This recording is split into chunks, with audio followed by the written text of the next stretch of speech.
Assalamualaikum warahmatullahi wabarakatuh. Alhamdulillah, tidak pernah berhenti lisan kita memuji dan memuja Allah subhanahu wa ta'ala, terutama atas nikmat Islam dan iman. Karena dengan Islam dan iman, kita jadi mengenal siapa pencipta alam semesta ini. Dan mengerucut kepada satu Tuhan yang selalu kita ucapkan, La ilaha illallah, La ma'buda bihaqqin illallah. Tidak ada Tuhan, pencipta, pemilik, penguasa, semua yang di alam semesta ini kecuali Allah. Dan kita jadi tahu tujuan kita hidup. Mana yang boleh kita kerjakan, mana yang tidak boleh kita kerjakan. Mana yang boleh kita nikmati, dan mana yang tidak boleh kita nikmati. Dan dengan ini kita punya panduan hidup. Dan tentu ini akan membawa kepada kebahagiaan. Serta juga puncaknya di akhirat, nanti kita akan dibalas dengan surga yang abadi selamanya dengan kenikmatan. Nikmat ini harusnya kita syukuri dan kita jaga. Berapa banyak dari hamba-hamba Allah yang semisal dengan kita manusia belum mendapatkan hidayah Islam dan iman. Oleh karena itu, kita harus syukuri nikmat ini dan dijaga. Dan Allah subhanahu wa ta'ala mengekalkan dalam Al-Quran, وَلَا تَمُوتُنَّ إِلَّا وَأَنْتُمْ مُسْلِمُونَ. Dan jangan sampai meninggal dunia atau kalian meninggal dunia kecuali dalam keadaan Islam. Selanjutnya kita panjatkan salam hormat kita kepada utusan Allah, Nabi besar Muhammad sallallahu alaihi wa ala alihi wa sahbihi wasallam. Sebagaimana Allah telah perintahkan kita untuk mengucapkan salam hormat tersebut. Dan tentunya dengan tujuan mengejar apa yang dijanjikan oleh Allah subhanahu wa ta'ala. Dengan mengucapkan satu kali salam hormat kepada manusia terbaik ini akan dibalas dengan 10 rahmat. Dan rahmat Allah ini meliputi segala sesuatunya. Meliputi pengampunan dosa, peninggian derajat, pelipat gandaan, balasan, pahala, dan juga solusi dari permasalahan. Saudaraku siman, pada kesempatan ini kita akan melanjutkan pada buku 80 langkah cerdas agar selamat dari siksa neraka yang ditulis oleh Syekh Mahmud Al-Misri hafizahullah. Dan kembali kita ingatkan, walaupun kita akan masuk insyaAllah di poin ke-25, masalah mati syahid di jalan Allah, namun setiap muslim tetap harus diingatkan, dimulai dari judul buku ini, karena ini pertemuannya sebulan sekali, maka terus diingatkan bahwasanya memang ada Allah subhanahu wa ta'ala siapkan dan janjikan, dan ini disiapkan dari jauh sebelum kita diciptakan. Ada surga yang abadi dengan kenikmatan bagi para orang-orang yang beriman dan patuh, dan ada neraka sebagai tempat hukuman dan penyiksaan bagi para pembangkang. Tidak akan pernah ada orang yang bisa luput dari kedua tempat ini. Kalau dia patuh beriman, meninggal dalam keadaan tersebut, maka dia akan mendapatkan surga abadi dan di sana kepemilikan juga abadi. Kalau di muka bumi ini, Bapak Ibu sekalian, kita hanya punya kepemilikan sementara. Anda punya BPKB misalnya, atau surat sertifikat tanah, atau apa sajalah yang kita biasa anggap sebagai harta dunia, maka itu sementara. Begitu kita meninggal dunia menjadi hak orang lain, hak ahli waris. Lalu kemudian mereka pun menjualnya, membaginya, dan seterusnya akhirnya pindah ke tangan orang-orang lain.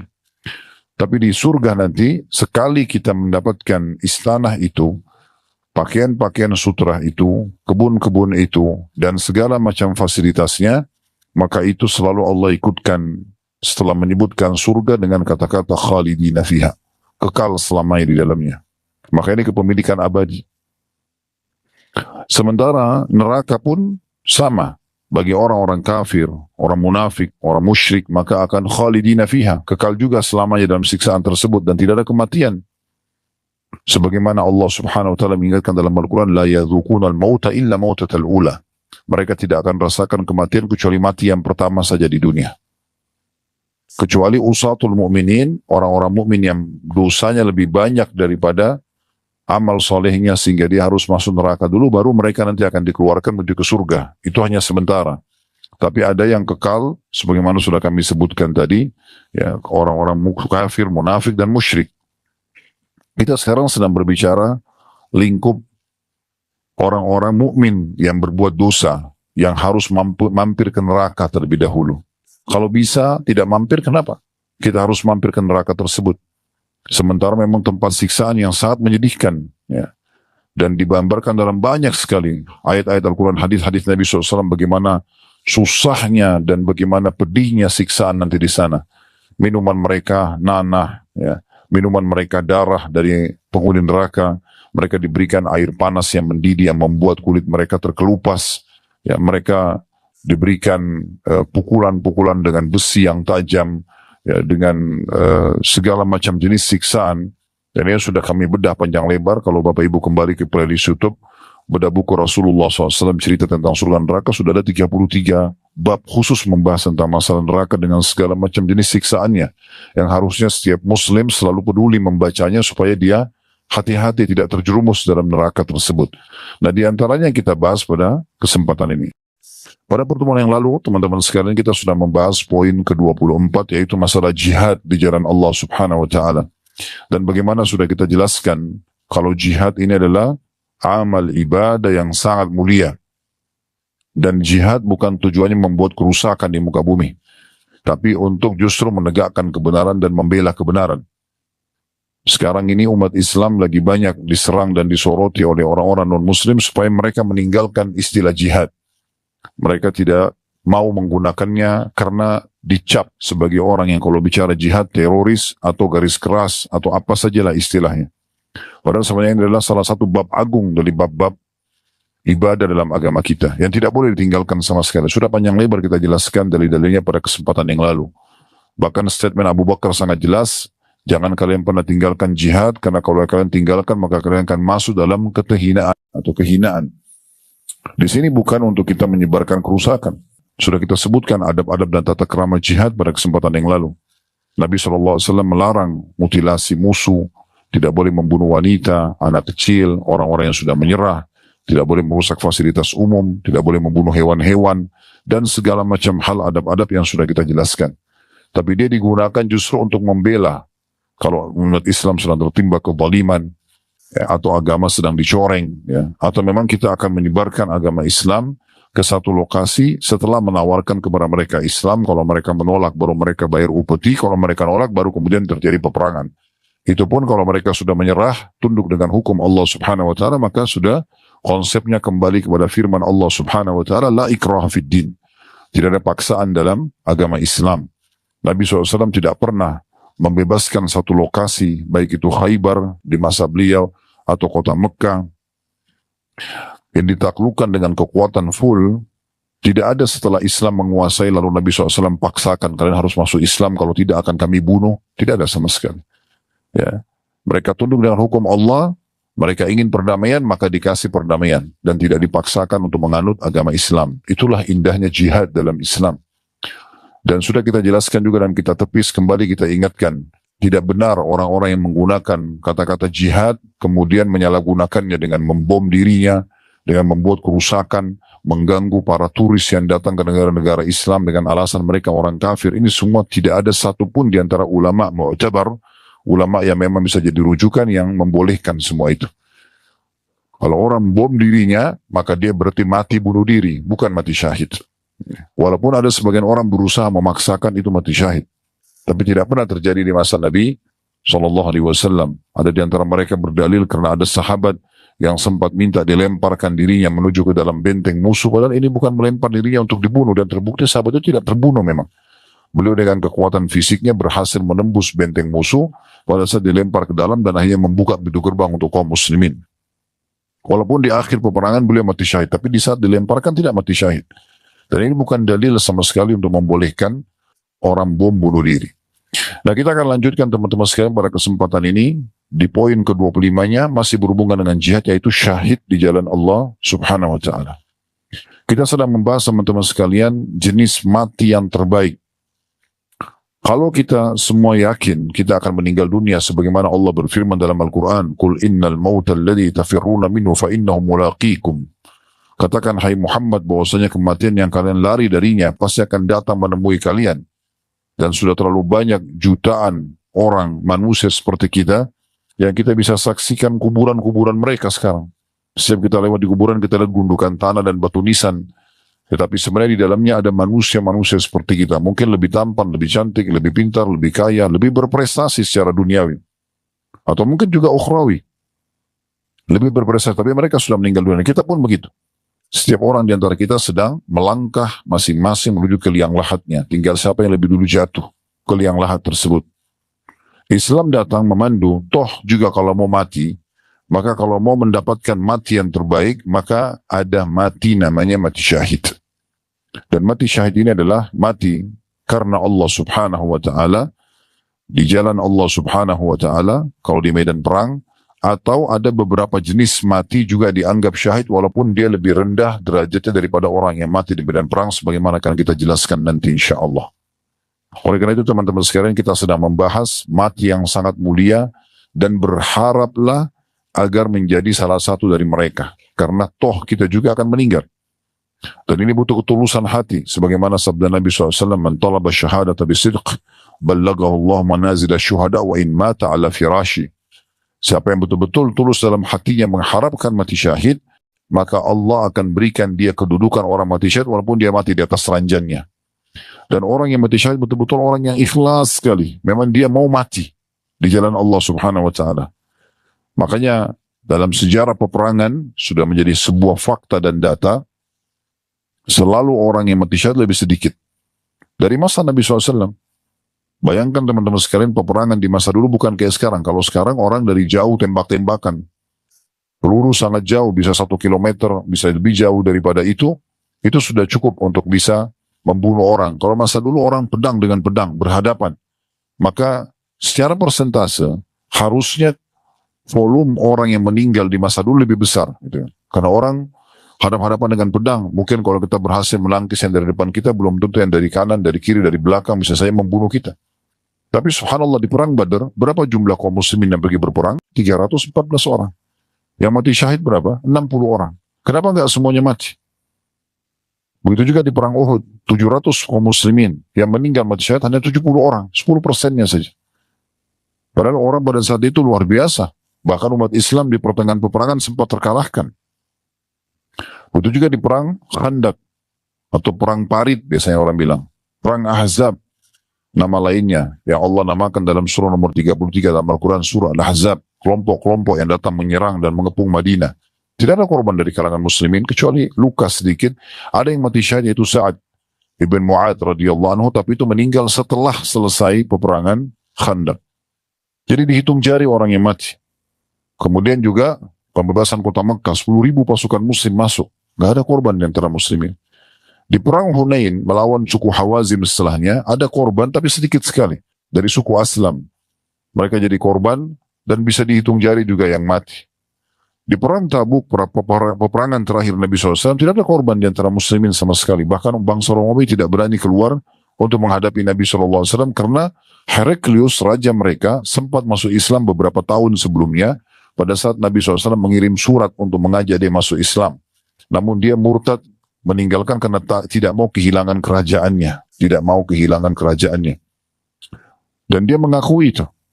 Makanya dia mengatakan kepada utusan Nabi SAW, pulanglah ke Madinah, sampaikan kalau aku beriman kepada Nabi, dan andai saja aku berada di sisi kakinya, dekatnya, maka aku akan mencuci kakinya, karena memuliakan Nabi SAW. Lalu pada saat utusan Nabi SAW balik, kata Nabi SAW, dia telah berdusta. Dia telah meninggalkan kebenaran agama ini demi untuk kerajaannya. Karena dia takut nanti kalau dia diantarkan masuk Islam, para pendeta, para pastor, semua menolak, akhirnya terjadi pemberontakan di kerajaannya.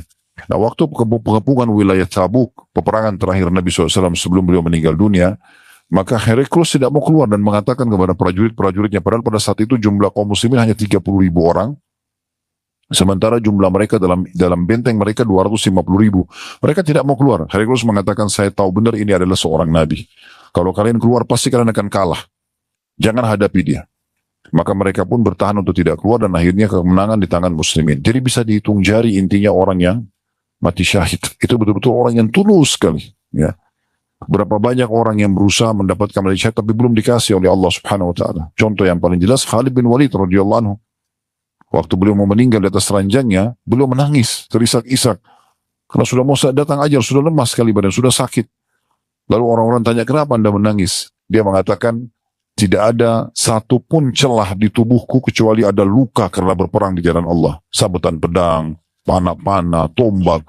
Karena selalu hidupnya perang dan selalu saja Beliau menjadi panglima perang dan belum pernah kalah dalam peperangan, subhanallah. Tapi Allah takdirkan tidak mati, ya, di medan perang. Matinya di atas ranjang. Maka beliau menangis karena itu. Tapi sebagian ulama menanggap ini, mengatakan karena dia tulus ingin mendapatkan mati syahid, maka seperti hadis tadi yang saya bacakan, siapa yang mengejar dan berharap mati syahid ikhlas karena Allah, maka Allah akan berikan kepada dia kedudukan syuhada walaupun mati di atas ranjangnya. Para ulama menyusun dalam buku-buku hadis bab khusus tentang masalah mati syahid sebagaimana akan kita bacakan nanti insyaallah dari buku Sahih At-Targhib Tarhib yang ditulis oleh Al-Mundhiri rahimahullah dan ditelusuri hadisnya dan dikeluarkan hanya hadis sahih oleh Syekh Albani rahimahullah.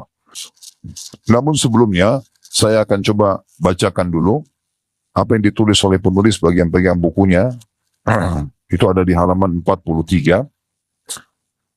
Di poin 25 tentang langkah cerdas selamat dari api neraka adalah syahid di jalan Allah. Lalu beliau mengangkat hadis Nabi SAW dan hadis ini ada footnote di situ ya. Di halaman setelahnya halaman 44 hadis riwayat Ahmad dan juga Tirmidzi. Bunyinya kata Nabi SAW, "Lisyahidi 'inda Allahi sab'u khisal. Yukfaru lahu fi awwal daf'atin min damihi wa yara maq'adahu min al-jannah. ويحل حلة الإيمان ويزوج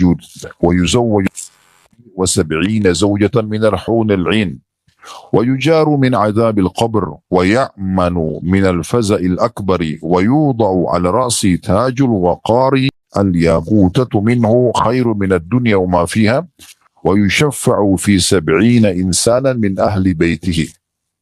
Terjemahannya, seorang yang mati syahid akan mendapatkan 7 kemuliaan di sisi Allah subhanahu wa ta'ala. Sebelum kita masuk membaca 7 poin ini, teman-teman sekalian kembali saya ingatkan, tidak ada satupun ibadah di dalam agama Islam kecuali pasti dijanjikan janji positif. Apakah itu sunnah atau wajib? Ibadah sederhana atau ibadah yang berat untuk dilaksanakan. Semuanya punya keutamaan. Dan Anda punya hak dalam Islam untuk menanyakan, kalau saya kerjakan ibadah ini saya dapat apa? Itu dibolehkan. Bahasa ceramah biasanya fadilah. Dan kami pun menyarankan dalam majelis ini dan majelis-majelis kami yang lain, usahakan sebelum Bapak Ibu mengerjakan jenis ibadah tertentu yang mau dikerjakan, ya, itu sebelum mengerjakannya baca dulu keutamaannya. Itu nanti akan membuat kita lebih semangat dalam mengerjakannya dan juga kita bisa konsisten istiqamah menjaganya. Mau sholat malam, jangan sholat malam sampai baca keutamaannya. Sekarang alhamdulillah handphone kita menjadi perpustakaan berjalan. Kita tinggal ketik di Google, kalau mau baca artikel keutamaan sholat malam, kita akan temukan sekian banyak tulisan para ulama dan dai tentang masalah keutamaan sholat malam. Ingin dengarkan audio atau melihat visualnya, tinggal lihat di Instagram, Facebook, TikTok, dan segala macam media yang ada sekarang. Kita akan temukan banyak sekali di antara dai-dai kita dengan berbagai macam bahasa juga menyampaikan tentang masalah itu. Maka kita akan termotivasi untuk mengerjakan. Cukup 5 menit saja. 5-10 menit dengarkan atau baca, kita akan termotivasi untuk mengerjakan dan bisa konsisten atau istiqomah menjaganya. Nah itu penting sekali. Dalam semua ibadah begitu. Ingin rajin sedekah, bakti sama orang tua, jenguk orang sakit, haji dan umroh, apa saja. Di antaranya jihad. Makanya di sini penulis memilih hadis. Tentu banyak sekali hadis yang menyebutkan tentang keutamaan jihad sebagaimana atau mati syahid yang akan kita jelaskan nanti insyaAllah. Namun di sini disebutkan salah satunya. Kalau orang mati syahid akan mendapatkan 7 kemuliaan di sisi Allah subhanahu wa ta'ala. Jadi kita kalau mati nanti, dan Allah karuniakan mati syahid, maka akan mendapatkan ini, dipastikan asal dia ikhlas karena Allah. Disebutkanlah, yang pertama diampuni dosanya pada tetesan darah yang pertama.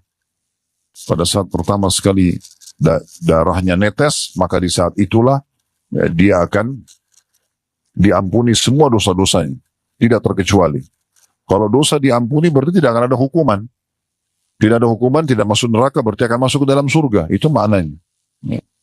Awal sekali darahnya netes. Mungkin ada yang mengatakan, tapi kan Ustaz, gak mudah untuk bisa masuk medan perang, dibunuh oleh musuh, mungkin dipenggal kepalanya, mungkin ditusuk badannya. Saya berikan sebuah kaidah sederhana. Teman-teman sekalian fahami, di detik itu, di waktu itu, kalau ajal Anda datang, pasti akan Anda mati. Mau gak mau? Itu dulu poin pertama. Poin yang kedua, kalau orang yang sedang mati tidak lagi mengetahui dan merasakan apa yang menjadi penyebab dia mati. Misalnya penyakit kronis, misalnya ditabrak kereta api kepalanya hancur, misalnya di atas pesawat meledak, nggak ditemukan potongan badannya, misalnya tenggelam di lautan, dicabit-cabit oleh ikan, dan hewan air tubuhnya misalnya, dengan orang yang mati di atas ranjang, mati biasa saja, yang biasa kita lihat orang mati di ranjang rumah sakit atau di rumahnya, sebenarnya semua itu hanya merasakan satu, sakaratil maut, proses pencabutan ruh. Dan kata Nabi SAW cuma dua keadaannya. Kalau dia orang beriman, maka akan lebih mudah keluar daripada air yang keluar dari mulut kendi. Itu saja poinnya. Semua orang beriman akan sama. Dan orang kafir akan sulit. Kata Nabi SAW, karena ruhnya berantakan di tubuhnya, dan Allah jelaskan dalam surah Al-Anfal, bagaimana dahsyatnya kalau kalian melihat pada saat malaikat mencabut ruhnya orang-orang kafir, karena menghantam wajah dan bokong mereka sambil mengatakan, rasakanlah pedihnya api neraka. Maka ruhnya, kata Nabi SAW, berantakan di tubuhnya, nggak mau keluar. Lalu malaikat menarik dengan keras, ibaratnya ya seperti bulu domba yang dibasahkan, dililitkan di pohon berduri, kemudian ditarik dengan keras sehingga berantakanlah bulu domba tersebut. Hanya itu keadaannya. Jadi orang yang dipenggal lehernya, orang yang ditusuk badannya, teman-teman kita sekarang di Palestina, di Gaza, di Rafah, semoga Allah berikan mereka kemerdekaan dan kemenangan. Allahumma amin. Itu mereka tidak rasakan lagi bom yang menimpa rumahnya, runtuhan yang menimpa tubuhnya, atau apalah peluru-peluru yang sampai menembus tubuh mereka. Tidak dirasakan lagi. Yang mereka tahu, di saat itu ajalnya datang, malaikat mereka lihat mencabut ruhnya, orang beriman akan mudah, orang kafir akan sulit. Selesai. Itu saja poinnya. Lalu kalau kita faham ini, untuk apa kita takut? Waktu Nabi SAW melihat jenazahnya pamannya Hamzah radhiyallahu anhu di perang Uhud, semuanya darah, karena dimutilasi. Hidungnya dipotong, ya dadanya dibelah oleh Hindun, dia suruh Wahsy pada saat itu melakukannya, walaupun nanti Hindun sama Wahsy pembesar kota Mekah masuk Islam. Ya. Tapi itu di masa awal-awal Islam. Waktu melihat itu Nabi SAW menangis, terus sedih melihat pamannya secara fisik itu. Sampai kata Umar, saya tidak pernah lihat Nabi sedih seperti sedihnya pada saat itu, karena tidak tega melihat jasadnya Hamzah. Tapi Jibril AS datang pada saat itu lalu menyampaikan wahyu. Lalu Nabi SAW sampaikan mengatakan, sungguh aku diperlihatkan sekarang Hamzah sedang bertelekan di dipan-dipannya di surga. Artinya walaupun secara fisik dia begitu, tapi dia ini adalah pimpinan para syuhada dan sedang menikmati semua itu di sana.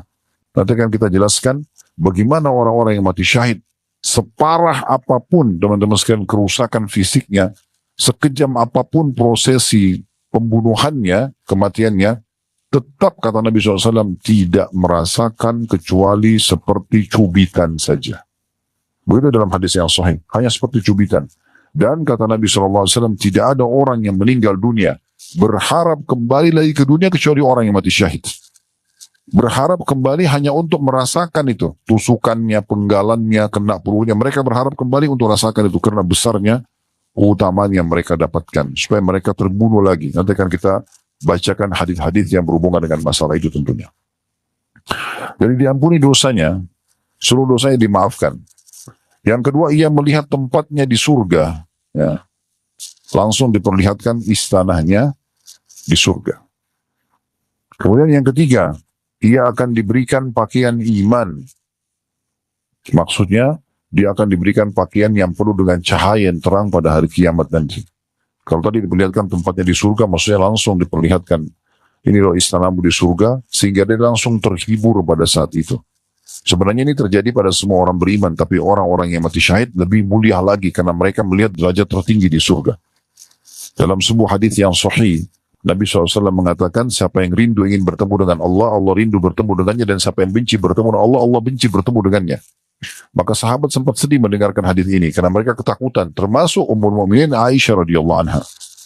Maka Nabi SAW waktu masuk rumah melihat Aisyah sedih, lalu kata Nabi SAW, ada apa wahai Aisyah? Kata Aisyah, ya Rasulullah, apakah dari sabda anda ini, siapa yang rindu bertemu dengan Allah, Allah rindu bertemu dengannya, dan siapa yang benci bertemu Allah, maka Allah benci bertemu dengannya. Ini berarti menandakan kalau kita takut mati, benci bertemu dengan Allah, karena kan orang harus mati dulu baru bisa bertemu dengan Allah. Kata Nabi SAW, bukan begitu wahai Aisyah. Tetapi kalau orang beriman akan meninggal dunia, sebelum dicabut ruhnya beberapa saat, Allah datangkan para malaikat untuk memperlihatkan kepadanya amal-amal solehnya. Selama anda bertahan insya Allah dalam keimanan dan Islam seperti ini, pada saat kita mau meninggal, toh juga akan kita lalui, nanti akan ada malaikat sebelum ruh kita dicabut, di titik terakhir akan diperlihatkan seluruh amal yang pernah kita kerjakan. Ini loh, amal yang kau sholat, puasa, majelis ilmu, sedekah, haji dan umroh, apalah kalau orang sempat berjihad dan segala macam, ini loh semua diperlihatkan. Ya, diterima semuanya, misalnya yang diterima ini loh. Dan dengan ini kau akan masuk surga. Diperlihatkan istananya di surga. Maka dengan itu kata Nabi SAW, dia rindu ingin bertemu dengan Allah, ingin segera mati. Dan dengan itu akhirnya dia tidak takut menghadapi malaikat maut. Karena dia tahu begitu dicabut ruhnya hitungan detik, dia akan mendapatkan apa yang sudah dijanjikan itu. Maka Allah, karena dia rindu ingin mati, ingin bertemu Allah, Allah rindu juga bertemu dengannya. Kalau orang kafir sebaliknya, orang munafik, orang musyrik, wa na'udzubillah, maka sebelum dicabut ruhnya, ada malaikat datang memperlihatkan semua dosa-dosanya. Ini loh dosa-dosamu. A, B, C, D, semua dosa diperlihatkan. Kemudian setelah itu, karena ini kau akan masuk neraka, diperlihatkan tempatnya di neraka. Karena dia ketakutan melihat neraka tersebut. Dia tahu ini hitungan detik. Dicabut ruhnya akan masuk ke neraka itu. Akan disiksa nantinya. Maka, walaupun melalui kuburan dulu, tapi tetap akan disiksa. Dan akan masuk ke neraka yang abadi selamanya. Maka dia pun benci ingin bertemu dengan Allah, Allah pun benci bertemu dengannya. Itu seperti itu penjelasan. Jadi orang beriman pun akan melihat tempatnya di surga. Tetapi orang-orang mati syahid akan lebih gembira lagi dan lebih semangat, ya. Karena memang detik-detik pada saat darahnya lagi ngucur, dia sedang sakarat, justru itu dia butuh hiburan yang membuat dia tenang dengan pengorbanannya. Maka diperlihatkanlah istananya di surga, maka pada saat itu dia pun rindu ingin supaya masuk ke dalam surga. Dan ini memang sering terjadi, ya, atau diberikan oleh Allah Subhanahu wa taala. Dinukil kisah tentang Asia, istri Firaun yang beriman, karena Firaun benci sama dia karena dia beriman pada Musa, akhirnya disiksa dan akan dibunuh. Pada saat dia akan dibunuh, maka dia pun mengatakan, ya Allah, nukil dalam Al-Quran, Rabbi ibni li indaka baitan fil jannah. Ya Allah, bangunkanlah bagiku istana di surga. Karena beliau tinggal di istananya Firaun di dunia. Seorang ratu berharap juga dikasih istana di surga. Maka diperlihatkan oleh Allah SWT untuk Asia istana tersebut. Maka dia tersenyum. Firaun pun tambah marah sambil mengatakan, perempuan ini sudah gila. Saya akan bunuh dia, tapi dia malah tersenyum. Lalu dibunuh, lalu mati syahidlah Asia, yang merupakan pimpinan, salah satu pimpinan wanita di surga, gitu kan. Tapi itu diperlihatkan di surga. Nah, seperti itu keadaan akan diperlihatkan tempatnya di surga. Dan dalam hadis yang lain disebutkan juga, kalau orang-orang yang akan masuk surga, dan insya Allah mudah-mudahan kita termasuk, itu akan lebih mengenal istana di surga daripada rumahnya di dunia. Karena selama kita menunggu di alam barzah, kita akan terus bisa melihat surga tersebut dan kita menikmati dari jauh, sehingga kita benar-benar menghafalnya tempat itu, ya, dari semua sisinya, karena pada saat masuk nanti ke surga, kita sudah sering melihatnya sebelumnya di alam barzah. Jadi itu termasuk yang akan diberikan. Kemudian ia akan dinikahkan dengan 72 bidadari. Ini bagi laki-laki, dan bagi perempuan mereka akan bergabung dengan suaminya.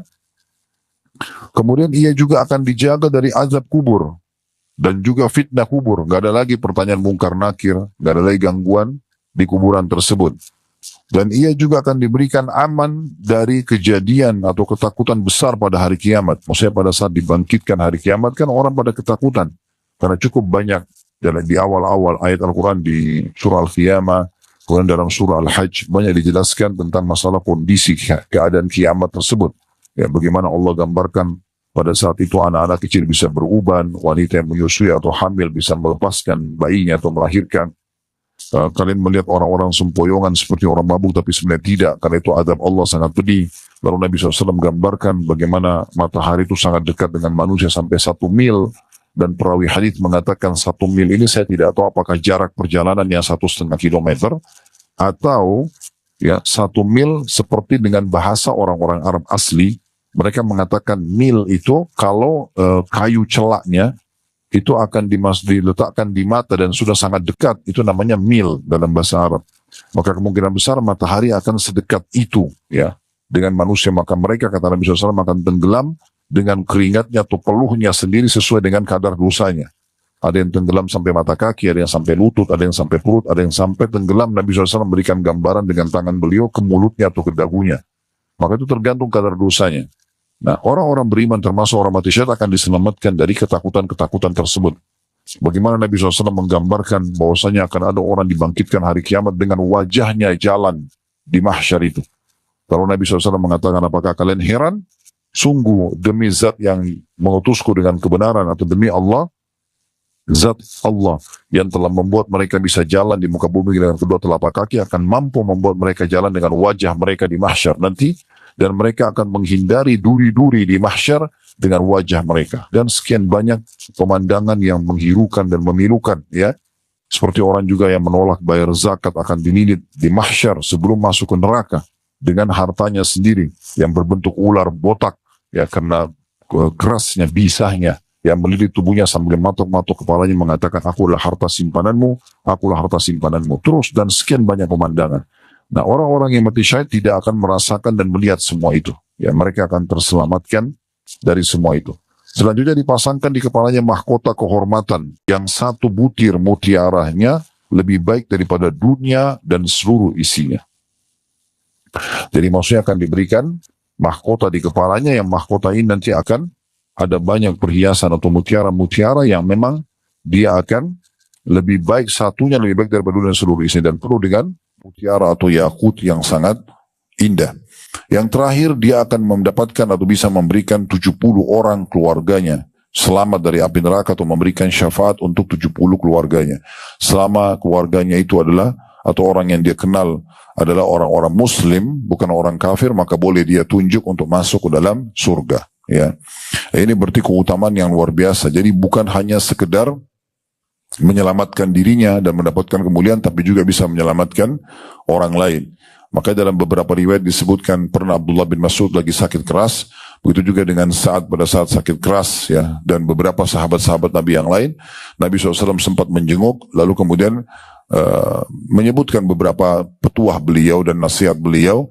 Namun pada saat itu beberapa, atau disebutkan dalam riwayat bahwasanya istri atau keluarga daripada sahabat-sahabat ini mengatakan, ya Rasulullah, kami berharap dia mati di medan perang agar kami termasuk bisa mendapatkan syafaatnya. Jadi mereka sangat mengetahui tentang keutamaan hal tersebut. Jadi baik sang suami ataupun istri, dua-duanya berharap ya mati syahid di jalan Allah Subhanahu wa taala. Kemudian penulis mengatakan, kemudian Nabi SAW menjelaskan bahwa mati syahid tidak terlepas pada orang yang tidak terbatas pada orang yang mati di medan perang saja. Sekalipun ini adalah jenis mati syahid yang paling utama. Nanti akan kita jelaskan masalah itu ya. Tapi yang jelas teman-teman sekalian, mati syahid cukup banyak jenisnya, akan kita bahas nanti di penghujung bahasan kita. Namun saya ingin menyebutkan dulu tentang keutamaan mati syahid, terutama mati di medan perang. Dan nanti juga akan kita jelaskan perbedaannya seperti apa sih antara orang yang mati syahid di medan perang dengan orang yang mati syahid lainnya. Karena ada orang yang mati kebakaran, kena runtuhan, orang mati tenggelam, perempuan yang mati melahirkan, orang yang membela kehormatannya atau hartanya atau keluarganya. Itu semua dianggap orang-orang yang mati karena wabah. Itu semua kena mati syahid. Ya, di itu mati syahid, tapi pahalanya tidak sama dengan orang yang mati di medan perang. Ya. Baik, saya akan bacakan dulu hadis tentang masalah keutamaan mati syahid dari buku Sahih Targhib Tarhib. Ada bab khusus dalam kitab jihad, bab ke-14, anjuran mati syahid. Ini kata Al-Mudhir rahimahullah, anjuran mati syahid. Artinya ini ditekankan agar setiap muslim berharap mengejar keutamaan ini dan keutamaan para syuhada. Hadis pertamanya dengan sanad sahih dari Anas radhiyallahu anhu bahwasanya Nabi SAW bersabda, "Ma ahadun yadkhulul jannata yuhibbu an yarji ila dunya wa inna lahu ma 'ala al-ardi min syai' illa asy-syahid fa innahu yatamanna an yarji'a ila dunya fayuqtala 10 marrat lima yara min al-karamati wa fi riwayah lima yara min fadli asy-syahada." Tidak ada seorang pun yang masuk surga kemudian ia ingin kembali ke dunia lagi. Tidak ada lagi penghuni surga yang masuk ke surga masih berharap kembali ke dunia. Sudah cukup masuk surga saja. Kecuali dikatakan dan memiliki segala sesuatu yang ada di muka bumi. Tidak ada seorang pun yang masuk surga kemudian ia ingin kembali ke dunia dan memiliki segala sesuatu yang ada di muka bumi. Maksudnya kembali lagi ke dunia lalu menjadi orang yang paling kaya, orang yang paling sukses, jadi raja. Kalau orang sudah masuk surga tidak berharap lagi kembali ke dunia. Walaupun dikasih kau kembali ke dunia ya, tapi jadi raja, jadi presiden, jadi orang terkaya, dia sudah nggak mau lagi. Kata Nabi SAW, kecuali orang yang mati syahid. Ini saja ahli surga yang ingin kembali ke dunia. Apakah untuk mendapatkan jabatan-jabatan, kedudukan dan harta? Jawabannya tidak. Ya, sesungguhnya ia berangan-angan kembali ke dunia agar dibunuh di jalan Allah 10 kali. Jadi orang yang mati syahid itu berharap kemudian bukan untuk makan, minum, dapat jabatan, tidak. Supaya merasakan lagi tusukan pedang itu, penggalan lehernya, kena bomnya, itu yang dia kejar. Bahkan kata Nabi SAW 10 kali. Karena kemuliaan yang dilihatnya dari balasan yang diberikan kepada orang yang mati syahid. Hadis ini diriwayatkan Bukhari, Muslim dan juga Tirmidzi. Berarti teman-teman sekalian, apa yang selama ini syaitan tanamkan agar kita khawatir mati syahid karena melihat tadi saya bilang kerusakan fisik, kejamnya proses pembunuhannya, semua ini teman-teman sekalian hanya bisikan syaitan yang membuat kita takut. Tapi Islam datang sudah menjelaskan, tidak usah khawatir. Kalau sudah meninggal kita tidak, atau proses meninggal kita hanya melihat tadi malaikat maut mencabut ruh dan selesai. Mereka tidak akan lagi peduli dan merasakan tentang masalah fisik-fisik mereka yang disakiti itu. Itu yang menjadi data dan fakta yang sudah kita lihat sama-sama realitanya di lapangan ya. Kemudian dalam riwayat yang lain, riwayat nomor 2 dengan sanad sahih juga, masih dari Anas juga radhiyallahu anhu, bahwasanya Rasulullah SAW bersabda, yu'ta birrajuli min ahli jannati fayaqulu Allahu lah ya ibna Adam kaifa wajadta manzilaka fayaqulu ay rabbi khairu manzilin fayaqul sal wa tamanna فيقول وما أسألك وأتمنى أسألك أن تردني إلى الدنيا فأقتل في سبيلك 10 مرات لما يرى من فضل الشهادة. Kata Nabi SAW, nanti didatangkan seorang penghuni surga. Ini orang mati syahid di jalan Allah. Didatangkan. Lalu Allah berfirman kepadanya, wahai anak Adam, orang yang mati syahid ini, bagaimana engkau mendapati tempat tinggalmu sebagai balasan? Istanamu bagaimana? Cukup gak? Puas gak? Maka ia menjawab, sungguh ya Rabb, sebaik-baik tempat tinggal, indah sekali, sempurna sekali, enggak ada yang lebih bagus daripada ini. Jadi dia memuji begitu. Maka Allah berfirman, sekarang saya berikan izin kamu minta dan berharaplah. Ada lagi yang kau ingin? Bilang, saya akan kasih semuanya. Ini orang mati syahid, sudah masuk surga, masih dikasih kesempatan minta tambahan. Silakan minta tambahan. Lalu ia berkata, apa yang harus aku mohon padamu ya Allah? Dan apa yang aku harus harapkan? Karena sudah tidak tahu harus berpikir apa. Karena indahnya istana, dayang-dayang, pelayan-pelayan, permadani, luar biasa. Nikmat yang luar biasa dan selamanya, kekal selamanya. Ya. Maka karena dia melihat Allah Azza wa Jal tetap menekankan pada dia, mintalah, berharaplah. Supaya saya kasih lagi kamu tambahan. Maka kata Nabi SAW, dia mengatakan, aku hanya mohon kepadamu kalau begitu ya Allah, untuk dikembalikan ke dunia. Untuk apa? Untuk makan lagi, untuk bekerja lagi, untuk nikah lagi, atau apalah gitu ya. Maka dia katakan agar aku dibunuh di jalanmu 10 kali karena besarnya keutamaan mati syahid. Ya, jadi beliau berharap, orang ini mati syahid berharap kembali ke dunia agar dibunuh lagi, diberikan seperti yang didapatkan orang mati syahid, lalu begitu terus terulang 10 kali. Jadi tidak lagi mereka pikirkan tentang masalah prosesinya. Jadi prosesi kematian itu teman-teman hanya untuk bahan ceritanya orang saja.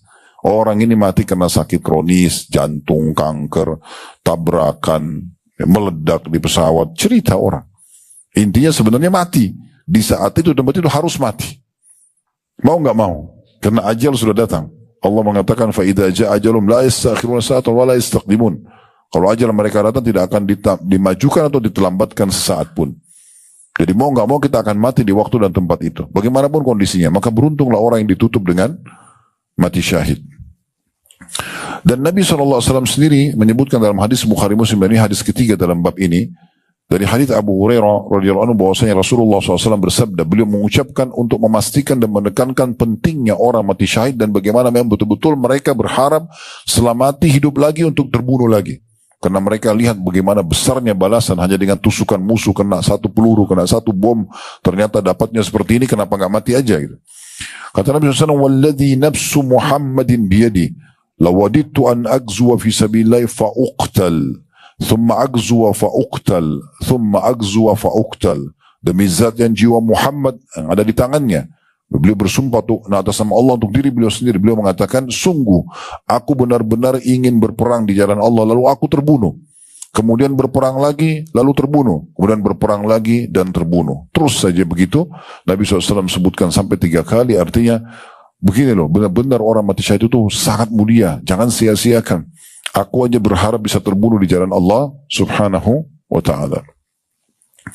Dan ada pendapat Ibnu Qayyim rahimahullah, tapi ini pendapat beliau pribadi. Beliau mengatakan Allah subhanahu wa ta'ala menggabungkan pada diri Nabi SAW pada saat meninggal dengan banyak kemuliaan. Meninggal sebagai dalam keadaan iman, meninggal sebagai seorang nabi, dan meninggal mati syahid karena salah satu penyebab beliau meninggal itu racun yang diberikan oleh orang Yahudi pada saat perang Khaybar. pada saat perang Khaybar.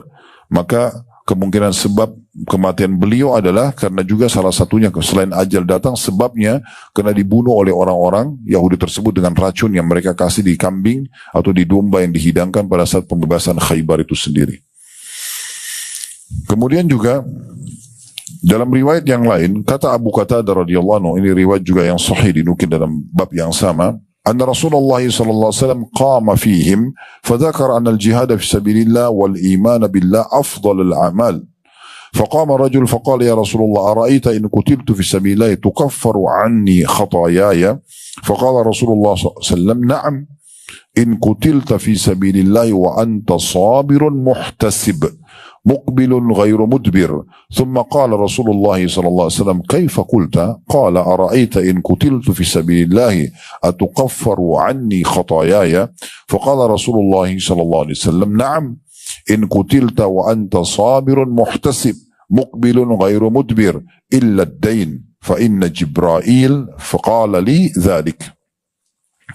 Kata Abu Qatadah radhiyallahu anhu bahwasanya Rasulullah SAW pernah berdiri di tengah-tengah para sahabat. Lalu beliau menyebutkan tentang keutamaan jihad dan keutamaan iman di jalan Allah yang merupakan amal yang paling afdal. Beriman kepada Allah lalu berjihad di jalan Allah. Lalu seseorang berdiri atau seorang laki-laki berdiri mengatakan, ya Rasulullah, bagaimana kalau aku terbunuh dalam medan perang di jalan Allah? Apakah dosa-dosaku semua akan dihapuskan? Kata Nabi SAW, iya. Tapi jika kamu dibunuh di jalan Allah sedangkan kamu sabar, ya tidak berkeluh kesah dan juga mengharapkan pahala, dan kamu terus maju menyerang musuh tanpa mundur sedikit pun. Lalu Rasulullah SAW bersabda lagi kepada orang itu, bagaimana tadi yang kamu tanyakan? Coba ulangi lagi. Orang itu mengatakan yang kedua kalinya, bagaimana menurut anda kalau aku dibunuh di jalan Allah? Apakah dosa-dosaku akan dihapuskan? Kata Nabi SAW, iya. Jika kamu dibunuh sedangkan kamu sabar dan berharap pahala, maju dan tidak akan pernah mundur, kecuali hutang. Karena sungguhnya Jibril baru saja menyampaikan kepadaku hal tersebut. Hadis ini diriwayatkan oleh Imam Muslim. Riwayat ini dikuatkan juga dengan hadis yang lain dari hadis Abdullah bin Amr bin As radhiyallahu anhu bahwasanya Rasulullah SAW bersabda, "Yukfaru lisyahidi kullu dzambin illa ad-dain." Diampuni dosa-dosa orang yang mati syahid semuanya kecuali utangnya. Baik, kita coba gali lebih dalam tentang masalah hadis ini tentunya. Hadis ini teman-teman sekalian memberikan kepada kita gambaran setelah iman kepada Allah, amal yang paling afdal adalah jihad. Ya, jihad ini sangat afdal, mulia sekali, terutama bagi kaum laki-laki tentunya ya. Apakah boleh perempuan ikut berperang? Boleh saja. Di saat Allah Subhanahu wa taala mudahkan mereka bisa ikut, karena Nabi SAW setiap kali pergi berperang dari semua perang beliau mengizinkan 20 sampai 20 sekian para wanita yang ikut. Tapi mereka memang berfungsi mengobati orang-orang yang luka, membuat masakan. Kadang-kadang mereka ikut berperang. Ya, sebagaimana Aisyah mengatakan dalam salah satu peperangan Nabi SAW, kami para wanita sibuk memberikan air minum kepada para mujahidin, gitu kan, dan mengobati para orang-orang yang luka. B, ada juga ikut berperang seperti Nusaybah binti Ka'ab radhiyallahu anha, ya, di mana wanita ini sangat tertanam iman dalam hatinya sehingga dia pada saat dikumandangkan jihad di masa Nabi SAW, dia motivasi suami dan anak-anak laki-lakinya untuk pergi berperang dan mati syahid. Dan kata Nabi SAW, di Uhud, di lokasi Uhud pada saat orang-orang musyrik sedang menyerangku, maka aku temukan Nusaybah binti Ka'ab mematahkan semua serangan-serangan tersebut dengan pedangnya. Itu terlibat juga gitu kan. Tapi yang dimotivasi, diutamakan adalah kaum laki-laki. Karena kaum perempuan tidak bisa semuanya ikut berperang. Mereka butuh untuk mengurus rumah, mengurus anak-anak, generasi umat yang akan nanti berlanjut lagi, melanjutkan estafet daripada syariat Allah Subhanahu wa taala ke depannya. Maka yang berjuang mencari nafkah, mengantar jenazah, berjihad adalah kaum laki-laki. Dan Nabi SAW mengatakan dalam bab haji dan umrah, pada saat Aisyah mengatakan, ya Rasulullah, apakah atau kami melihat jihad adalah amal yang mulia sekali, besar sekali keutamaannya. Dari sekian banyak penyampaian Anda, luar biasa keutamaannya. Apakah kami para wanita boleh berjihad? Kata Nabi SAW, kalian berjihad ya, yang tidak ada peperangan dalamnya, yaitu haji dan umrah. Jadi kalau pergi haji dan umrah itu seperti pahala jihad bagi para wanita.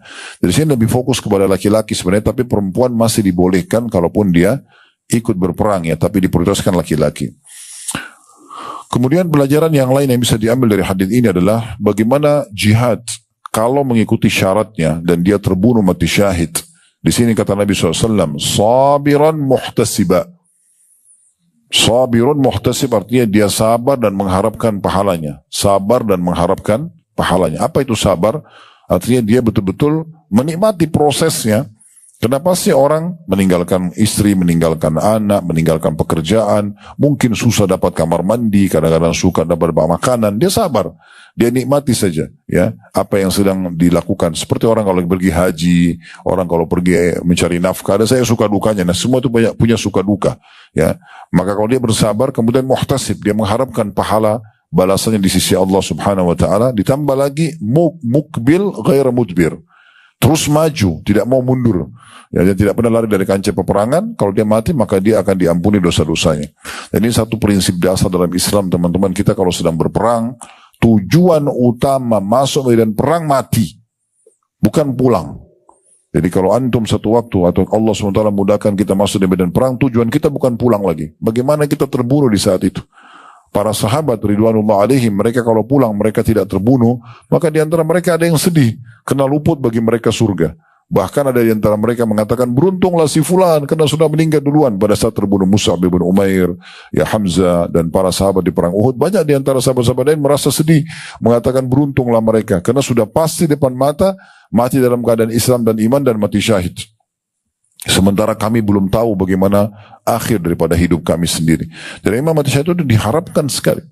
Jadi kita masuk medan perang itu perbedaan dasar antara kita pasukan muslimin dengan pasukan orang-orang kafir, karena kita berharap masuk medan perang mati. Tidak berharap lagi kembali, gitu kan? Kalaupun kembali maka akan membawa kemenangan. Makanya Islam tidak kenal namanya kalah. Mati syahid walaupun kita semua terbunuh, berarti itu yang paling mulia dan itu yang tujuan utamanya. Lalu kalau tidak berarti kita menang. Nggak ada namanya kalah. Muslimin tidak ada namanya kalah. Bahkan Nabi SAW memasukkan kategori 7 induk dosa besar adalah firar aniz zahf atau minaz zahf. Lari dari kancah peperangan, itu tidak boleh. Ya, tidak boleh sama sekali. Sudah masuk dalam medan perang, berperang. Tidak boleh mundur. Tujuannya memang untuk mendapatkan mati syahid dan tidak usah khawatir. Masuk saja, tawakal kepada Allah Subhanahu wa taala. Dan Allah sudah menyebutkan kepada nabinya Muhammad sallallahu alaihi wasallam, "Wa ma ramaita idh ramaita walakinna Allah rama." Di medan perang, hai Muhammad, sebenarnya pada saat kau melempar ke arah musuh, bukan kau yang melempar, tapi Allah yang melempar. Allah Subhanahu wa taala menyampaikan senjata kita ke musuh itu. Sehebat apapun dia, selama kita ikhlas dan kita menyerang karena Allah, bisa saja kita membunuhnya, ya, atau kita yang terbunuh mati syahid. Jadi tidak usah khawatir. Nabi SAW pun dikatakan oleh Allah SWT pada saat beliau menggenggam pasir dan melempar ke musuh, dan akhirnya masuk ke mata-mata musuh yang membuat mereka tidak bisa melihat, itu Allah Subhanahu wa taala menyampaikannya. Jadi nggak usah khawatir, oh ini pasukannya semuanya ahli bela diri. Enggak, kita juga belajar keterampilan, tapi semampunya. Selebihnya kita bertawakal kepada Allah Subhanahu wa taala. Allah akan berikan kemenangan kepada kaum muslimin. Umar bin Khattab radhiyallahu anhu pada saat mengutus pasukan, beliau mengatakan, ingat, secara jumlah fisik musuh kalian dan secara senjata dan persiapan itu musuh kalian lebih hebat daripada kalian. Namun mereka kufur kepada Allah dan maksiat kepada Allah. Maka Allah buat mereka kalah. Senjata kalian adalah lebih sederhana, jumlah kalian lebih sedikit. Selalu begitu jumlah kaum muslimin. Jumlah lebih sedikit, senjata lebih sederhana. Dari dulu itu, bukan baru sekarang. Tapi kalian punya keimanan yang akan membuat kalian akan menang. Kalau kalian maksiat juga kepada Allah, maka pastikan kalian akan dikalahkan oleh mereka karena mereka lebih banyak dari jumlah dan juga senjata. Itu kaidahnya. Kemudian Nabi SAW menambahkan di saat itu, karena pada saat orang itu dijelaskan, asal kamu sabar, kamu mengharapkan pahala, kamu maju terus dan tidak mundur, kamu akan terhitung mati syahid. Maka Nabi SAW ulangi lagi, tanya lagi, apa tadi yang kamu bilang? Orang itu lalu menjelaskan lagi. Ternyata Jibril AS turun pada saat itu menambahkan informasi kepada Nabi SAW. Maka orang itu mengulangi, kalau saya terbunuh di medan perang, ikhlas karena Allah, apakah diampuni dosa-dosa saya? Kata Nabi SAW, iya, kecuali utang. Nah, di sini sedikit kita singgung teman-teman sekalian. Oleh karena itu jangan pernah buka pintu hutang kecuali darurat sekali. Dan harus teman-teman kalau utang diniatkan memang untuk dibayar. Sebagaimana sabda Nabi SAW, siapa yang utang dan niat mau membayarnya, Allah akan mudahkan dia membayarnya. Dan siapa utang yang niat tidak mau membayar dari awal, Allah akan persulit. Dan itu sulit bagi dia. Sudah berjuang luar biasa jalan Allah pun diampuni semua dosanya kecuali utangnya. Maka itu harus dibayar. Oleh karena teman-teman sekalian, jangan utang selama masih mampu, kecuali darurat sekali, ya. Kalau darurat baru kita hutang. Itu pun kita niat dari awal untuk membayarnya ikhlas supaya Allah SWT mudahkan kita membayarnya. Karena ini penting sekali difahami baik-baik, karena tidak akan dihitung atau tidak akan dimaafkan hutang tersebut walaupun dia mati syahid di jalan Allah Subhanahu wa taala. Kemudian dalam riwayat yang lain juga diangkat oleh Al-Mundhiri rahimahullah, Ibnu Abi Amirah radhiyallahu anhu, beliau mengatakan bahwasanya Rasulullah SAW bersabda, "Ma min nafsin muslimatin yaqbiduha rabbuha tuhibbu an tarja ilaikum wa inna laha dunya wa ma fiha ghairu syahid." Tidak ada satu jiwa pun muslim yang diwafatkan oleh Allah yang ingin kembali lagi pada kalian di dunia, dan bahwasanya ia kembali dunia juga memiliki dunia dan semua isinya kecuali orang mati syahid. Gak ada orang berharap kembali ke dunia lagi yang masuk surga kecuali orang mati syahid, tapi bukan untuk mengejar dunia tapi untuk terbunuh lagi di jalan Allah Subhanahu wa taala. Lalu Ibnu Abi Amirah menukil lagi perkataan Nabi SAW. Nabi mengatakan lanjutannya, wala an uqtala fi sabilillahi ahabbu ilayya min an yakuna li ahlul wabari wal madar. Kata Nabi SAW, sungguh aku dibunuh di jalan Allah mati syahid lebih baik dan lebih aku sukai daripada aku menguasai seluruh wilayah di muka bumi ini, seluruh wilayah padang pasir badui dan seluruh wilayah perkotaan. Jadi seluruh dunia ini pun tidak akan jadi kecil ya bagi orang yang mati syahid, sebagaimana penyampaian Nabi alaihi salatu wassalam. Dan cukup banyak contoh-contoh tentunya disebutkan oleh Al-Mundhiri tentang masalah bagaimana jenazahnya Ja'far bin Abi Thalib pada saat kedua tangannya dipotong, kemudian di perang Mu'tah. Lalu Nabi SAW mengatakan, aku diperlihatkan Ja'far sekarang sedang terbang mengelilingi surganya bersama dengan para malaikat, dan digantikan kedua tangannya yang terpotong itu dengan kedua sayap. Maka keluarlah istilah Ja'far At-Tayyar misalnya ya. Kemudian juga bagaimana diceritakan tentang matinya Abdullah bin Haram radhiyallahu anhu, sahabat Nabi yang mulia. Kalau dia tahu besok tanggal 16 Syawal tahun 3 Hijriah, hari Sabtu akan terjadi perang Uhud, dan beliau tahu itu pasukan Quraisy sudah keluar dengan 3.000 orang dari Mekah, maka beliau semalam suntuk tidak tidur memohon kepada Allah agar dibuat dia orang yang pertama mati syahid ya pada masa itu, dan Allah Subhanahu wa taala ngabulkan permintaannya sampai waktu dikumpulkan jenazah-jenazah tersebut. Nabi SAW berkata kepada Jabir, anaknya Abdullah, ala ukhbiru kama qala Allah li abik, mau enggak saya sampaikan kepada kamu secara live, hai Jabir, apa yang sedang Tuhanmu Allah berbicara dengan ayahmu, ya, apa yang terjadi di situ.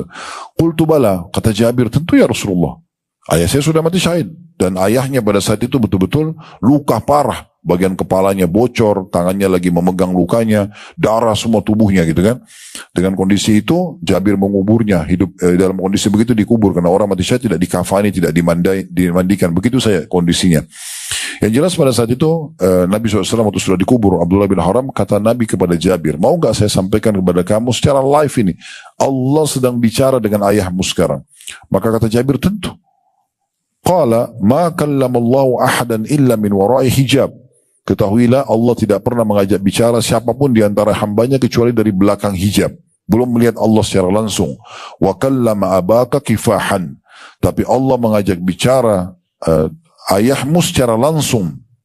Ini kedudukannya Abdullah bin Haram radhiyallahu anhu, karena semalam suntuk dia memohon agar mati syahid. Faqala, maka Allah berfirman kepada ayahmu, ya Abdullah, wahai hamba Allah, tamanna alayya u'tik, minta apa saja, berharap apa saja aku akan berikan kepadamu. Allah berfirman kepada ayahmu itu. Qala ya Rabbi tuhyini fa'uqtalu fika thaniyah. Maka ayahmu mengatakan, wahai Tuhanku, hidupkan aku sekali lagi agar aku terbunuh yang kedua kali di jalanmu.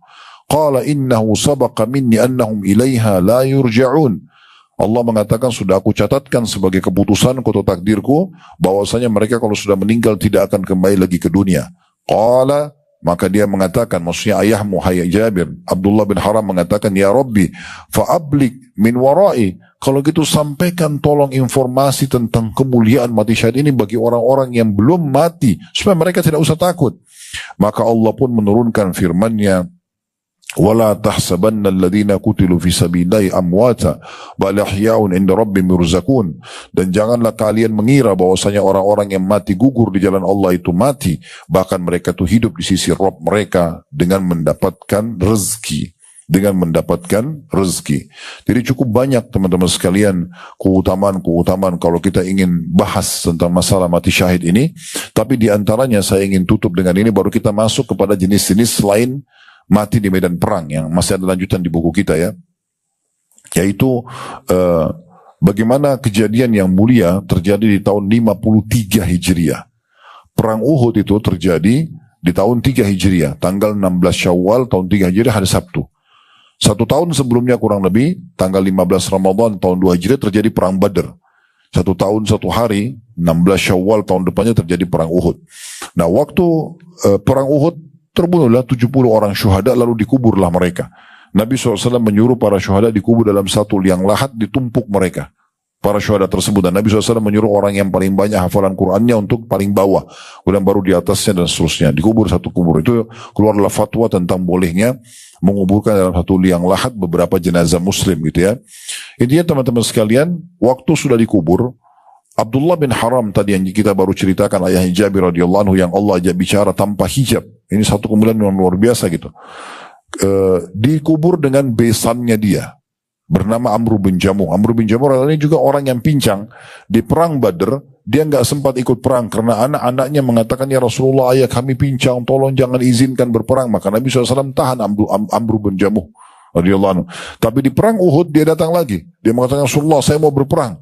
Anak-anaknya datang mengatakan, wahai Rasulullah, jangan izinkan ayah kami. Maka Amr bin Jamuh mengatakan, ya Rasulullah, apakah pincang kakiku menghalangiku masuk ke dalam surga? Izinkan aku berperang. Maka diizinkan, akhirnya terbunuh mati syahid dan dikubur bersama dengan besannya Abdullah bin Haram atau ayahnya Jabir radhiyallahu anhu. Di tahun 3 Hijriah, tahun 53 Hijriah, ya, di masa kerajaannya Muawiyah radhiyallahu anhu, ditemukan sumber mata air di sekitar lokasi syuhada Uhud. Lokasi situ ditemukan sumber mata, dan ini mata air dibutuhkan oleh penduduk Madinah. Waktu itu mereka belum ada pipa kayak kita sekarang atau mungkin kita bisa buat apalah ya, saluran-saluran air yang lebih canggih lagi, mungkin dengan mesin didorong dan segala macam, belum ada di masa itu. Maka mereka harus membuat garis, menggali dan membuat garis supaya mudah mengalirkan air ke kota Madinah, dan itu harus melewati kuburan para syuhada. Terjadilah diskusi di antara para sahabat kira-kira seperti apa. Maka kesimpulannya mereka sepakat boleh kuburan syuhada dibongkar, dipindahkan. Ya, jadi lokasi sekarang syuhada Uhud, kalau Bapak Ibu lagi pas di lokasi perang Uhud, itu bukan di situ awalnya dikuburkan, tapi sudah dipindahkan. Yang jelas dipindahkanlah. Kata Jabir, pada saat saya menggali kuburan ayah saya menemukan ayah saya, Abdullah bin Haram tadi yang kita baru ceritakan kisahnya ini, itu dikatakan masih sama bajunya setelah 50 tahun. Bajunya masih sama, baju jubah warna putih, garis-garis hitam, dan tangannya masih memegang luka di kepalanya yang bocor kepalanya itu. Pada saat tangannya saya pindahkan, ngucurin darah, kemudian dia kembali lagi pegang kepalanya, itu masih dalam kondisi mati, gitu kan? Itu kata Abdullah, kata Jabir menceritakan tentang ayahnya Abdullah. Ini semua buku sejarah Islam menjelaskan riwayat ini. Begitu juga ada yang menukil ya riwayat tentang Hamzah radhiyallahu anhu, sempat jempolnya kena cangkul orang yang mau menggali kembali kuburan baru, dan itu masih mengeluarkan darah. Itu terjelas fakta gitu ya, bahwasanya syuhada tidak hancur jasadnya dimakan oleh tanah. Selain para nabi-nabi juga para syuhada. Jadi mereka memang sangat mulia.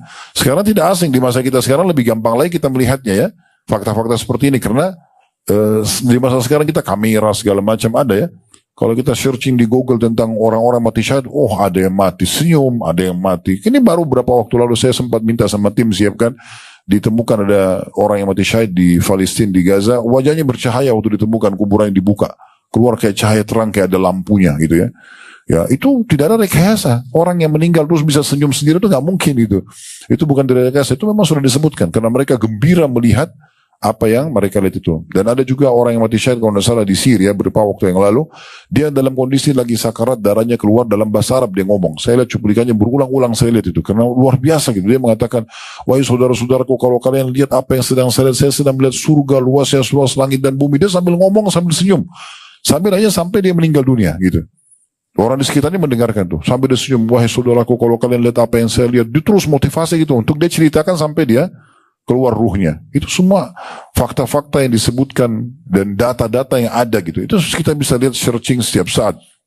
Teman-teman sekalian. Jadi memang mereka punya kemuliaan di dunia juga dengan tidak dihancurkan jasadnya oleh tanah tersebut, ya. Dan sekian banyak tentunya keutamaan-keutamaan. Kalau kita ingin bahas maka tidak akan cukup sejam, 2 jam, bahkan sehari membahas, karena hadis yang diangkat oleh Al-Mundhiri rahimahullah khusus mati syahid saja dari halaman 207 sampai 230 sekian, ya. Ini puluhan lembar berhubungan dengan masalah. Nanti Bapak Ibu bisa kembali ke buku Sahih At-Targhib Tarhib insyaallah di kitab jihad di bab mati syahid, itu cukup panjang lebar. Baik, saya akan lanjutkan apa yang ditulis oleh penulis di sini, ditambahkan. Beliau mengatakan bahwasanya orang yang mati syahid di jalan Allah bukan hanya karena berperang di jalan Allah saja, tetapi akan bisa mendapatkan jenis mati syahid yang lainnya, tetapi tetap mati di medan perang lebih utama. Di antara hadis yang diangkat oleh beliau, hadis riwayat Imam Ahmad dan dihasankan oleh Syekh Albani, bagian pegang bukunya di halaman 45, ya. Yaitu sabda Nabi SAW, al-qatlu fi sabilillahi syahadah, wal-ta'unu syahadah, wal-gharaku syahadah, wal-batnu syahadah, wal-harqu syahadah, wal-sullu wal-nufasa'u yajurruha waladuha bisururihi ilal jannah. Terbunuh di jalan Allah subhanahu wa ta'ala adalah syahid. Mati karena kena wabah taun adalah syahid. Wabah taun, wabah yang masyhur di masa Nabi SAW dan terkenal, ya. Sebagian terjemahan saya lihat ada disebutkan wabah pes, tapi saya tidak tahu apa itu. Tapi yang jelas dalam bahasa Arab taun. Sebagian fatwa ulama menyebutkan bahwasanya kemarin waktu ada corona juga dianggap seperti taun, ya. Makanya ada fatwa ulama mengatakan orang yang mati karena corona kemarin dianggap mati syahid. Jadi orang yang mati karena wabah, ya, taun adalah syahid. Mati tenggelam adalah syahid. Jadi orang tenggelam di lautan itu juga mati syahid, pesawat yang jatuh segala macam. Kalau dia muslim, kita berharap dia mendapatkan keutamaan itu. Kemudian mati karena sakit perut, semua jenis penyakit perut adalah syahid, ya. Kemudian mati karena terbakar adalah syahid, ya. Dan mati karena penyakit TBC adalah syahid. Juga wanita yang meninggal di masa nifasnya, anaknya akan menyeretnya dengan ari-arinya menuju ke surga. Artinya selama dia meninggal masih melahirkan atau di masa nifas, maka diharapkan juga dia mati syahid. Kalau ada yang bertanya, boleh nggak Ustaz, saya berdoa agar saya dimatikan dengan salah satu mati ini? Maka kami menjawab, tidak usah tentukan jenis matinya. Bilang saja, ya Allah, tutuplah hidupku dengan mati syahid. Begitu saja. Nanti Allah punya cara, gitu kan? Tidak usah pilih, saya mati yang sakit perut aja deh, saya. Enggak, biarkan Allah SWT yang pilih. Karena saya sudah berikan kaidahnya tadi, kita tidak akan rasakan lagi sakit itu, gitu kan? Jadi kita minta saja kepada Allah Subhanahu wa taala agar diberikan, ya, apa saja yang Allah mudahkan, ya, apa saja yang Allah mudahkan dari mati-mati syahid tersebut. Baik, sebagian ulama juga ada yang memberikan gambaran tentang masalah kenapa mati-mati ini diberikan julukan syahid. Itu ternyata keluar dari Nabi Sallallahu Alaihi Wasallam, ya, julukan atau keluar dari Nabi Sallallahu Alaihi Wasallam. Beliau mengatakan, siapa yang kalian anggap, ya, orang-orang yang mati syahid, maka para sahabat mengatakan, ya Rasulullah, mereka adalah orang-orang yang meninggal terbunuh di jalan Allah. Kata Nabi SAW, kalau begitu orang yang mati syahid di jalan Allah sangat sedikit, orang yang mati syahid sangat sedikit, karena harus berperang dulu. Maka lalu kemudian beliau menyebutkanlah riwayat yang baru saja kita bacakan, kalau orang mati karena wabah, orang mati karena tenggelam, orang mati karena penyakit perut. Ada riwayat-riwayat lain juga yang menyebutkan orang yang mati karena penyakit rusuk, dirusuknya. Entah itu penyakit apa, ya, tapi yang jelas kalau karena dirusuknya pun dia terhitung mati syahid. Ada riwayat lain juga yang menjelaskan, dan riwayat-riwayat yang sahih, bahwasanya orang yang meninggal karena membela kehormatannya, membela keluarganya, membela hartanya juga mati syahid. Kayak misalnya ada orang yang menyerang kita tiba-tiba, kita lagi jalan dengan istri, dengan anak, kemudian tiba-tiba diserang. Lalu kita membela, melawan, akhirnya kita terbunuh, itu juga mati syahid, ya. Ini juga dianggap mati syahid, tapi tentu kedudukannya tidak sama dengan orang-orang yang mati di medan perang, sebagaimana sudah kita paparkan tadi panjang lebar tentunya. Tapi yang jelas ini salah satu kemuliaan yang Allah SWT mudahkan untuk orang mendapatkan mati syahid, ya. Tentu di sini teman-teman sekalian tidak perlu muncul lagi syubhat di pikiran kita mengatakan, oh bagaimana kalau orang itu banyak dosanya, lalu kemudian dia mati tabrakan, dia mati tenggelam. Itu kuasa Allah Subhanahu wa taala. Kita tidak tahu. Karena taubat dalam Islam hitungan detik, kan ya? Hitungan detik. Bisa saja orang tiba-tiba bertaubat dia keluar dari sebuah tempat yang haram, kemudian Allah karunia mati, itu bukan mustahil, itu kuasa Allah SWT. Allah memilih siapapun di antara hamba-hamba yang dia inginkan, gitu ya. Itu yang kita harapkan, ya, bisa Allah SWT berikan kepada mereka. Hadisnya adalah hadis Abu Hurairah radhiyallahu anhu, di mana Nabi SAW mengatakan, "Ma ta'uduna syuhada'u fikum?" Siapa saja yang kalian anggap sebagai syuhada di antara kalian? Qalu ya Rasulullah, man qutila fisabilillah fahuwa syahid. Wahai Rasulullah, siapa yang terbunuh di jalan Allah maka dia dianggap syahid. Qala inna syuhada ummati idzan laqalil. Kalau begitu syuhada umatku sangat sedikit. Qalu faman ya Rasulullah, maka para sahabat mengatakan, kalau begitu siapa saja yang mati syahid ya Rasulullah? Qala man qutila fisabilillah fahuwa syahid. Siapa yang mati di jalan Allah maka dia syahid. Dan mati di jalan Allah ini tidak harus di medan perang, kayak lagi cari nafkah, lagi keluar nuntut ilmu, kan semua di jalan Allah namanya. Wa man mata fisabilillah fahuwa syahid, ya.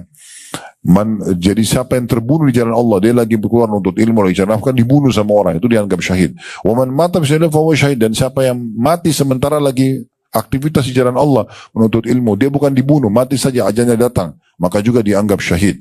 Wa man mata fit ta'uni fahuwa syahid. Siapa yang mati dalam kondisi kena wabah ta'un atau wabah yang merata, maka dia syahid. Wa man mata minal batni fahuwa syahid. Siapa yang meninggal dalam kondisi sakit perut juga dianggap syahid. Qala Ibnu Miqsam, asyhadu ala abika, yakni Aba Salih annahu qala wal ghariqu syahid. Lalu perawi mengatakan, dan aku bersaksi juga bahwasanya ada tambahannya, orang yang tenggelam juga dianggap mati syahid. Dalam riwayat lain juga ditambahkan, riwayat yang sahih, ya, bahwasanya Nabi SAW mengatakan asyhada'u khamsa, orang yang mati syahid ada 5, al-mat'unu, orang yang kena wabah taun, wal mabtun, dan orang yang kena penyakit perut, wal ghariq, orang yang tenggelam, wa sahibul hadmi, dan orang yang ditimpa bangunan rubuh, runtuhan, ya. Jadi teman-teman kita di Gaza itu dapat banyak sekali keutamaan. Sudah kena runtuhan, diserang oleh musuh, terbunuh dengan peluru musuh, maka itu semua berkumpul banyak keutamaan bagi mereka. Wasyahidu fisabilillah, dan orang yang mati syahid di jalan Allah subhanahu wa ta'ala. Dan sekian banyak hadis-hadis yang menyebutkan tentang masalah ini tentunya. Terakhir yang diangkat oleh penulis adalah hadis Nabi SAW di halaman 45. Ini bahasan penutupannya, yaitu sabda Nabi SAW. Ini masih berhubungan dengan keutamaan orang mati syahid. Kata beliau, kemudian Nabi SAW memberitahukan keadaan mereka sesudah kematian para syuhada itu. Beliau bersabda, inna arwaha syuhada'i fi tayrin khudrin ta'luqu min thamaril jannah. Sesungguhnya arwah para syuhada berada dalam perut burung hijau yang memakan buah-buahan dari surga. Hadis ini diriwayatkan oleh Tirmidzi. Dalam riwayat lain, ruh-ruh para syuhada berada di punuknya atau di pelatuknya burung yang berwarna hijau. Bagaimana? Allahu alam, kita tidak tahu. Tapi itu akan terbang mengelilingi surga, kemudian akan kembali ke sarang-sarangnya yang bergelentungan di bawah arsy-Nya Allah subhanahu wa ta'ala. Jadi mereka dimuliakan oleh Allah subhanahu wa ta'ala. Sebagaimana sudah kita jelaskan, Ja'far pun radhiyallahu anhu, sepupu Nabi SAW yang merupakan kakak Ali bin Abi Thalib, lebih tua 10 tahun dari Ali, itu mati syahid di perang Mu'tah. Nabi SAW bilang, saya diperlihatkan Ja'far sedang terbang bersama para malaikat mengelilingi surga, dan kedua tangannya yang terpotong diganti sayap oleh Allah subhanahu wa ta'ala. Jadi memang mereka menikmati surga, tapi memang belum bisa masuk ke dalam surga, karena itu nanti akan terjadi di hari kiamat. Allahu a'lam. Ini bahasanya insyaallah. Kalau ada yang punya pertanyaan silakan nanti diajukan. Kedepannya kita akan bahas dan lanjutkan poin ke-26, masalah berbakti kepada orang tua dan juga silaturahim yang merupakan masuk dalam 80 langkah cerdas agar selamat dari siksa neraka. Allahu a'lam. Kalau ada benar dari Allah, kalau ada salah dari saya mohon dimaafkan. Subhanakallahumma bihamdika asyhadu an la ilaha illa anta astaghfiruka wa atubu ilaik. Wassalamualaikum warahmatullahi wabarakatuh.